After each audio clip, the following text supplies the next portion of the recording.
శ్రీకృష్ణ పరబ్రహ్మణే నమః. భగవద్గీత పారాయణానికి స్వాగతం సుస్వాగతం. అందరికీ నమస్కారం అండి. మనం భగవద్గీతలో 3వ అధ్యాయం కర్మయోగాన్ని తెలుసుకుంటున్నాము. అందులో 31వ శ్లోకానికి అర్థం తెలుసుకున్నాము. ఇప్పుడు 32వ శ్లోకాన్ని చదివి దానిని అర్థం చేసుకునే ప్రయత్నం చేద్దాం. అయితే ఇప్పుడు మనకు 31వ శ్లోకంలో ఏం చెప్పిండు భగవంతుడు అంటే శ్రద్ధ అసూయ అనేవి ఉండకూడదు, శ్రద్ధ ఉండాలి, అసూయ ఉండకూడదు అని చెప్పిండు. మరి అట్లా శ్రద్ధ అనేది ఆధ్యాత్మిక మార్గంలో అమృతం లాంటిది. ఆధ్యాత్మికంగా వెళ్ళాలి అనుకున్న వాళ్ళకు దాని పట్ల శ్రద్ధ ఉన్నప్పుడే అది వాళ్ళు చక్కగా అన్వయించుకోగలుగుతారు. మరి అదేవిధంగా సద్గురువుల విషయంలో శ్రద్ధ ఉండాలి, మనం చేసే కర్మల విషయంలో శ్రద్ధ ఉండాలి. అంటే ప్రతి దాని యందు శ్రద్ధను ఉండాలి, శ్రద్ధతో చేయడం అనేది అలవాటు చేసుకోవాలన్నమాట. అసూయ ఉన్నవాళ్ళు వాళ్ళకి అసూయ ఉండకూడదు. శ్రద్ధ ఉన్న చోట అసూయ అనేది ఉండకూడదు. అసూయ ఉంటే వాళ్ళు జ్ఞానులు కాలేరు.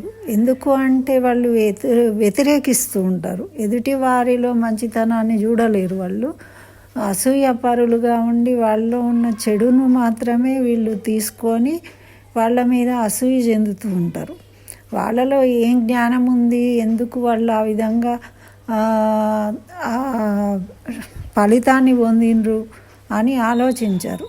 వాళ్ళు ఏది చేసినా కూడా వీళ్ళకి నచ్చదు. వాళ్ళని చూసి ఈర్ష్యపడడం, అసూయపడడం అనేది చేస్తూ ఉంటారు. వాళ్ళ విషయంలోనే కాదండి, ఎవరి విషయంలో ఏది జరిగినా ఇతరుల పట్ల అసూయ చెందడం అనేది వాళ్ళకి అలవాటు అయిపోతుంది. అంటే వీళ్ళు అజ్ఞానులు, మూఢులు అని అంటున్నారు.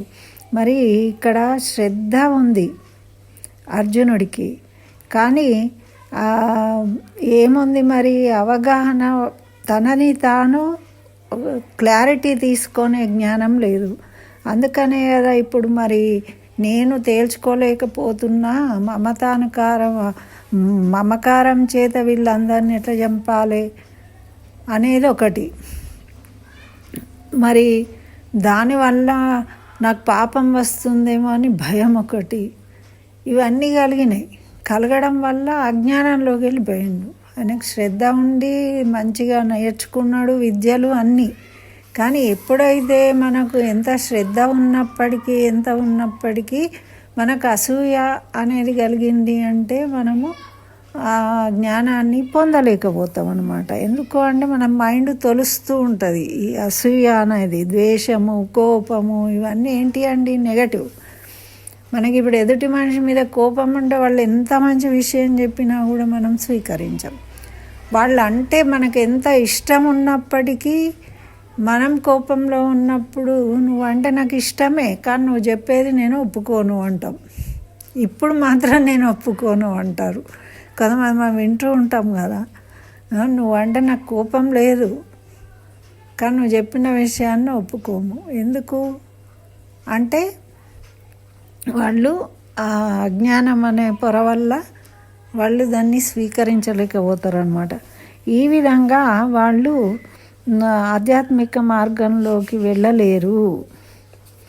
కాబట్టి మనకి అసూయ అనేది పెద్ద విషయం అన్నమాట. శ్రద్ధ ఉన్నా కూడా అసూయ ఉంటే మనము ముందుకు సాగలేము, ఉత్తమ గతులను పొందలేము. మరి శ్రద్ధ కూడా లేదనుకోండి, ఇంకా అప్పుడు చెప్పాల్సిన విషయమే లేదు. మనకు శ్రద్ధ ఉండి అసూయ ఉన్నా మనము దాన్ని తెలుసుకోలేము, అజ్ఞానులుగా ఉంటాము. మరి అట్లాంటప్పుడు శ్రద్ధ కూడా లేదనుకోండి, అప్పుడే ఏమీ చేయలేము అని ఇక్కడ చెప్తూ ఈ 32వ శ్లోకంలో ఏం చెప్తున్నాడో చూద్దాం. ఏ త్వేతాదభ్యసూయంతో నానుతిష్టంతి మే మతం సర్వజ్ఞాన విమూఢాం స్తాన్ విద్ధి నష్టాన చేతసః. అంటే అసూయాపరులు నా అభిప్రాయాన్ని అనుసరించరు. వారు మూర్ఖులు.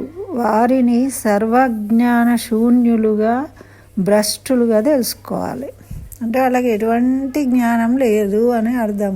అసూయ చెందుతూ ఉన్నారంటే అసూయ అనే దాని వల్ల మనకు తెలిసిన విషయాలను కూడా మనం మరుగున పడేసుకుంటాం అన్నమాట. అదే పైకి ప్రకోపిస్తుంది. అట్లా అసూయాపరులు భగవంతుడు చెప్పిన దాన్ని కూడా పట్టించుకోరు, అనుసరించరు. అసలు దేవుడు వచ్చి చెప్పినా నేను వినా అంటుంటారు కొంతమంది. మనకు అప్పుడప్పుడు వింటుంటాం కదా, ఆ బ్రహ్మదేవుడు వచ్చినా సరే నేను వినా అంటారు. ఎందుకండి అలా అంటారు? అంతకంటే మనం గొప్పవాడమా ఏమన్నా? కాదు కదా. కానీ ఎందుకు అని అంటే వాళ్ళలో అసూయ అనేది ఉండడం వల్లనే అట్లుంటారు. మరి శ్రద్ధ గలవారయ్యుండి, అసూయారహితులయ్యుండి, మరి పరమేశ్వరుడు చెప్పిన దానికి అనుగుణంగా ఉండేవాళ్ళు జ్ఞానవంతులై తరిస్తారు. కానీ దానికి భిన్నంగా అసూయాపరులై ఆచార్యుని యందు శ్రద్ధ లేని వారై, ఆచార్యుడు పాఠం చెప్తే మనకు శ్రద్ధ లేదు, సరిగా వినము, ఓడి చెప్తే ఓటి మాట్లాడతాము, ఎదురు క్వశ్చన్లు వేస్తాము. కొంతమంది సార్లకు తికమక పెడతాం, మేము చాలా గొప్పవాళ్ళం అనుకుంటూ ఉంటారు. అంటే వాళ్ళు ఆ పొజిషన్కి రావడానికి ఎంతో కష్టపడి శ్రమపడి ఎన్నో పరీక్షలు రాసి వచ్చిండ్రు. అయితే పొరపాటున ఏదైనా ఒక విషయము తప్పుగా చెప్పేస్తారు కావచ్చు. చెప్పినంత మాత్రాన మనకన్నా వాళ్ళు గొప్పవాళ్ళు అయినరని వాళ్ళకన్నా మనం గొప్పవాళ్ళం అనుకోకూడదు. అంటే ఎవరైతే అసూయపరులు ఉంటారో వీళ్ళకి ఏంటిది, ఇగో ఇటువంటివి లక్షణాలు ఉంటాయి అన్నట్టు. ఎదుటి వాళ్ళలో తప్పులను తీసుకొని వాళ్ళకన్నా మేమే గొప్పవాళ్ళం, కానీ వాళ్ళు ఈ గొప్పతనాన్ని అనుభవిస్తున్నారని వీళ్ళకి అసూయ. అంటే ఇప్పుడు ఒకళ్ళు పాటలు పాడుతుంటే ఆమె కన్నా నేనే మంచిగా పాడుతా, కానీ ఏదో ఇక ఆమె పోయింది అక్కడ స్టేజ్ మీద పాడుతున్నది అని అంటారు. అంటే వీళ్ళు ఆమె పాడుతూ ఉంటే విని సంతోషించారు. ఆమె కన్నా నేను గొప్పగా పాడగలుగుతా, కానీ నాకు నీకు అవకాశం ఎందుకు రాలేదు అనేది నువ్వు ఆలోచించి దానికోసం నువ్వు ప్రయత్నం చేయాలి కదండి. ఇప్పుడు మనకు ఏదైనా దక్కలేదు, ఎదుటోళ్ళకి దక్కింది అంటే మనం ఏం చేయాలి? మనకు ఎందుకు రాలేదు, దేనివల్ల రాలేదు అని ఆలోచించుకొని విచారించుకొని దానికోసం ప్రయత్నం చేసి తీసుకొచ్చుకోవాలి. కానీ వాళ్ళకు వచ్చింది వాళ్ళు వేస్ట్ గాళ్ళు అంటాం. వాడు వేస్ట్ గాడు అయినా వాడికి వచ్చింది కనకపు సింహాసనం మీద శునకాన్ని కూర్చోబెట్టినట్టు వాడికి ఆ పదవి ఇచ్చినా వేస్టే అని మనము మాటల ద్వారా సాటిస్ఫై అవుతాం. కానీ దానివల్ల ప్రయోజనం ఏంటి? నీకేం పదవి రాలేదు, నీకు ప్రమోషన్ రాలేదు, వచ్చిందా? రాలేదు. కానీ నువ్వేం చేస్తే మరి ముందుకు పోతావు అంటే నీకు అక్కడికి పోవడానికి ఏ విధమైన ఇబ్బంది వల్ల నువ్వు పోలేకపోయినావు తెలుసుకొని దాన్ని నువ్వు ఓవర్కమ్ అయితే నువ్వు కూడా అక్కడికి వెళ్ళే అవకాశం ఉంటుంది. అంతేగాని వాళ్ళ మీద పడి ఏడిస్తే ఏం లాభం ఉంటుంది? ఈ అసూయ అనేది వాట్ల మనిషిని దిగజారుస్తుంది అన్నమాట. అట్లా వివేకం అనేది కోల్పోతారు. మనం ఏం చేయాలనేది ఆలోచన అనేది తెలుసుకోకుండా మరి ఎవరైనా ఏం చేస్తారండి? ఇప్పుడు ఒకళ్ళు ఏదో ఒకటి సాధిస్తే మన ఇంటి పక్క వాళ్ళు మొన్నటిదాకా మనకు తెలియదు, వాళ్ళు ఇప్పుడే పేపర్లో వచ్చింది చూసినాం, అరే ఈ అబ్బాయి ఇట్లా మనకు తెలిసిన వాడే ఎంతో మంచిగా అని పోయి ఎలా వెళ్ళినావు బాబు, ఎట్లా అది ఇది అని అడిగి తెలుసుకొని మనం ఒక మార్గదర్శకంగా తీసుకున్నాం అనుకోండి, మనం కూడా ముందుకు పోయే ఛాన్స్ ఉంటుంది. కానీ గవాడ మా ఏంటి అనుకుంటాడు, వాడు అటు నుంచి ఇటు పోతాడు, వాళ్ళకి మేమే ఇచ్చినాం, మొన్న బియ్యం అడిగితే వాళ్ళకి డబ్బులు లేవు, ఏం లేవు, అట్లాంటోడు ఇట్లాంటోడు అని చెప్తుంటారు. అయితే మన ఇంటి దగ్గర ఉన్నంత మాత్రాన మనం చిన్న చూపు చూడాల్సిన అవసరం లేదు. అది భగవంతుడు చెప్తాడు. వాళ్ళ ఉన్న నైపుణ్యాన్ని నువ్వు చూడాలి. దాన్ని నువ్వు ఎప్పుడైతే అసూయ లేకుండా నువ్వు, అది కూడా అసూయనే. అసూయ అంటే ఇతరులు బాగుపడితే చూసి ఆనందించలేని గుణం. మనకు కావాలి అని కోరుకోకున్నా కూడా వాళ్ళు బాగుపడితే మనకు సంతోషంగా లేదు అంటే అది అసూయ అని అంటారు. మరి ఇప్పుడు వాడు బాగుపడి వాడు ఏదో సాధిస్తే నువ్వు కూడా ఆనందపడ్డావు అనుకో, ఇప్పుడు మనం ఆనందపడితేనే మనకు సంతోషం కలిగితేనే మనకు కూడా మంచి విషయాలు జరుగుతాయని చెప్తాడు భగవంతుడు. యద్భావం తద్భవతి, ఇది ఎప్పటికి గుర్తుపెట్టుకోవాలి. మనమే మంచి విషయాలు ఎవరికన్నా విన్నప్పుడు మనం సంతోషించి వాళ్ళను సంతోషపరిచినామనుకోండి, అప్పుడు మనకు కూడా సంతోషం కలుగుతుంది. అంతేగాని వాళ్ళకి అయిన దానికి వాడికి ఏంటి చెప్పేది, మనము కంగ్రాచులేషన్స్ చెప్పినా కూడా నేను కూడా పోయినా అప్పుడు నాకు కూడా వస్తుండే, కానీ నాకు అంత ఇంట్రెస్ట్ లేకుండే. అంటే అందని ద్రాక్షలు పుల్లని అంటాం చూడండి, అట్లా చెప్పి వీళ్ళే న్యూనతాభావంతో వాడికి వచ్చింది నాకు రాలే. అరే, ఎవరి ఇంట్రెస్ట్ను బట్టి వాళ్ళు వెళ్ళిండ్రు. ఇప్పుడు వాడు వెళ్ళిపోయి గెలిచిండు కాబట్టి మనం ఎందుకు ఫీల్ అవ్వాలి? మనం పోలేదు అని భావము నీకే ఉంది, అది వేరే వాళ్ళకు ఉండదు. ఇప్పుడు అందరు ఎందుకు అనుకుంటారు నువ్వు కూడా పోయేది ఉండేనో అని? ప్రతి వాళ్ళు ఒకే పని చేయరు కదా. నీలో కూడా ఒక గొప్పతనం ఉంది, నువ్వు దాన్ని చూపించుకొని నువ్వు సంతోషంగా ఉంటే నువ్వు కూడా ఉన్నతుడిగా ఉంటావు. కానీ ఏం చేస్తారు అంటే దాన్ని కాదు, ఎదుటోడికి ఏది వచ్చినా కూడా దాన్ని చూసి వీళ్ళు కుళ్ళుకోవడము, బాధపడము, వాడు వేస్ట్గాడ అయినా వాడికి వచ్చింది అనే భావం కలిగి ఉంటారనమాట. ఇప్పుడు అందరిలాగా మనం కాదు, అందరిలో భగవంతుడు ఉంటాడు, అందరిలో విశ్వవ్యాప్తంగా ఉన్నాడు, నాలో ఉన్నాడు. అందరిలాగా నేను అనుకున్నప్పుడు మనకేమీ బాధలు ఉండవు. వాళ్ళకి సంతోషం కలిగితే మనం సంతోషిస్తాం. కానీ నేను ఒక ప్రత్యేకమైన మనిషిని అనేది ఆలోచన వస్తుంది, అది కాదు అని భగవంతుడు చెప్తున్నాడు. ప్రపంచంలో ప్రతి జీవి సమానంగానే జన్మించింది. వారి వారి స్థాయిని తగినట్టు వారి వారి పూర్వజన్మ కర్మలను బట్టి వాళ్ళు జన్మ తీసుకున్న తర్వాత ఇప్పుడు మనిషికి ఒక్కడికే అధికారం ఉన్నది, తనని తాను ఎలా తీర్చిదిద్దుకోవచ్చో బుద్ధి ఉంది, జ్ఞానం ఇచ్చిండు కాబట్టి దాన్ని మంచి కర్మలు చేసి కర్మబంధాలు ఓడగొట్టుకొని ఉత్తమ గతికి చేరుకుంటాడు. కానీ వేరే జంతువులకు ఆ జ్ఞానం లేదు, అవి దేవుడు ఇచ్చినది అక్కడ అవి వండుకోవు, సంపాదించుకోవు, ఏమీ చెయ్యవు. కేవలం పుట్టినందుకు ఏ పనులు చేయాలో అవి మాత్రమే చేస్తాయి, అంతే. వాటి ఆలోచించి చేసేదేం లేదు వాటికి. కానీ మనకు అవకాశం ఇచ్చిండు భగవంతుడు. ఇచ్చినప్పుడు మనము సత్కర్మాలు చేసి మనము ఏదైనా కానీ ఇప్పుడు మంచిది చేసినప్పుడే సంతోషము. ఇప్పుడు నీకు ఏదో 10 లక్షల రూపాయలు వచ్చినాయంటే నువ్వు సంతోషపడతావు కదా, నీకేదో లాభం అయిందంటే సంతోషపడతావు. అట్లనే ఎదుటి వాళ్ళకు కూడా లాభం అయినప్పుడు కూడా మనం అదే సంతోషాన్ని కలిగి ఉండాలి. ఎవరికైనా సంతోషమే కదా, సంతోషంలో తేడాలు ఉంటాయా? ఉండవు. దుఃఖంలో కూడా తేడా ఉండదు. ఇప్పుడు నీకు మన ఇంట్లో ఏదన్నా చెడు జరిగితే మనం బాధపడ్డట్టు ఎదుటి వాళ్ళ ఇంట్లో కూడా ఏదన్నా చెడు జరిగితే వాళ్ళు కూడా బాధపడతారు. కాబట్టి మనము అలా ఆలోచించినప్పుడు అది భగవంతుడు చెప్పిన విధానం అన్నమాట జీవించడం. కాబట్టి ఇక్కడ అసూయకు తావు ఉండదు. మరి అసూయ పరులు అన్న వాళ్ళు నన్ను అనుసరించారు అంటే భగవంతుడిని అనుసరించారు. ఎందుకంటే భగవంతుడు ఆ గుడికి ఎందుకు పోవాలి, అదెందుకు పోవాలి, ఇట్లా తప్పించుకుంటారు అనమాట. ఈ అసూయ పరులు అన్న వాళ్ళు ఏం చేస్తారు అంటే భయం. అందుకని భగవంతుడు అంటే భయం. వాళ్ళు గుడిలోకి పోరు, భగవంతుడి నామాన్ని జపించరు. మరి అట్లానే ఏమన్నా నాస్తికులు అంటే ఏం కాదు, మళ్ళీ వాళ్ళు ఇంట్లో అందరు పూజలు చేస్తారు, అన్నీ చేస్తారు, కానీ వీళ్ళు చెయ్యరు. అట్లా కొన్ని అభిప్రాయాలు పెట్టుకొని వాళ్ళే కుమిలిపోతూ ఉంటారన్నమాట. అట్లాంటి వాళ్ళు మూర్ఖులు. వారిని సర్వజ్ఞాన శూన్యులు అంటారు.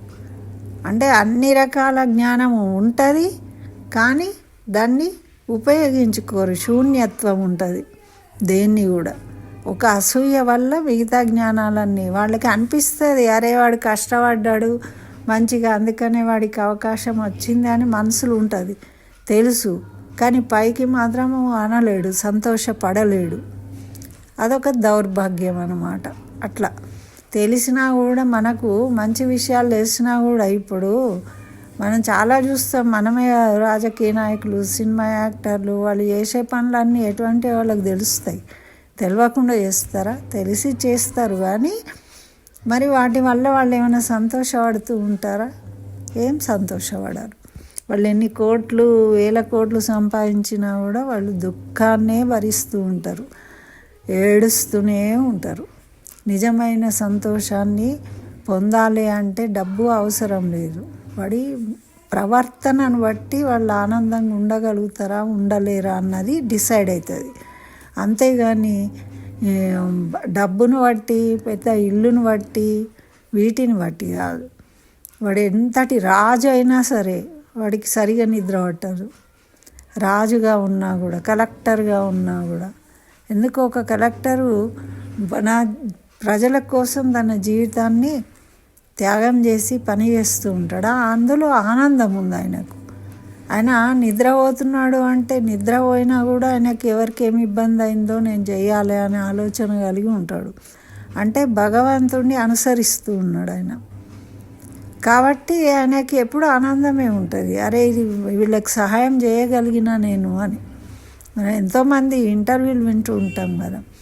అట్లా ఎప్పుడైనా కూడా మనము ఆ విధంగా ఆలోచిస్తూ ఉన్నప్పుడే మన జీవితము చక్కగా ఆనందంగా ఉంటుంది. మరి అట్లాంటి కర్మలను చేసినప్పుడు మనము ఆనందంగా ఉండగలుగుతాము. మరి ఈ శ్రద్ధ లేకుండా మనము పనులు చేసిన, అసూయతో ఉన్న మనము ఉన్నతులుగా తీర్చిదిద్దబడలేము, తరించలేము. ఎవరైతే శ్రద్ధ ఉంటుందో, అసూయ ఉండదో, ఆ పరమేశ్వరుడు చెప్పిన దానికి అనుగుణంగా ప్రవర్తిస్తారో, పెద్దలంటే గౌరవిస్తారో, అట్లా వాళ్ళు తరిస్తారనమాట. వాళ్ళు ఏం పెద్ద యజ్ఞాలు హోమాలు చేయాల్సిన పని లేదు. ఇవే ఇప్పుడు మనం మెడదాడు తొలిచేటివే ఇవి చిన్న చిన్నవే ఉంటాయి ఇంట్లో. వాళ్ళు ముందు పోయినరు అని మనకు వాళ్ళ మీద కోపము, వీళ్ళు చెప్పలేదు అని వీళ్ళ మీద కోపము, వాళ్ళు పిలవలేదు అని వాళ్ళ మీద కోపము. ఇగో ఇట్లనే ఉంటాయండి ఇంట్లో. ఇంటి పక్క వాళ్ళగో మిమ్మల్ని పిలవలేదా, మమ్మల్ని పిలిచిండ్రు, అరే వాళ్ళని పిలిస్తే పిలిచిండ్రమ్మా, నేను పిలుస్తారేమో వెయిట్ చెయ్యు అంటే, పిలవాలి కదా, నిన్ను పిలిచినప్పుడు నన్ను పిలవలేదు గట్లా. ఇదొకటి. అరే ఏమవుతుంది నిన్ను పిలవకపోతే అని నువ్వు అనుకోలేవు అనమాట.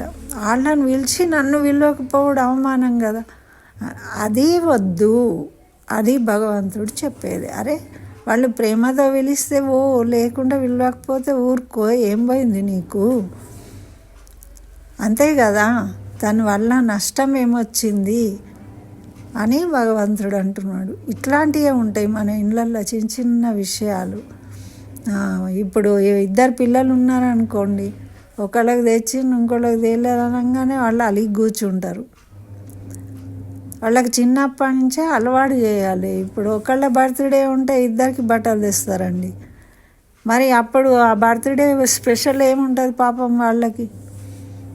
ఇప్పుడు అక్క బర్త్డే ఉందో అక్కకు డ్రెస్ తెచ్చినా, నీ బర్త్డేకి నీకు డ్రెస్ తెస్తా అని వాళ్ళకి అర్థం చేస్తే ఎవరి ప్రియారిటీ వాళ్ళకు ఉంటుంది. అట్లా కాదు, అబ్బో వాడు ఊరుకోడు, వాడు ఏడుస్తాడు అంటాము, ఇద్దరికి తెస్తాం. మరి ఈ బర్త్డే స్పెషాలిటీ ఏముంది?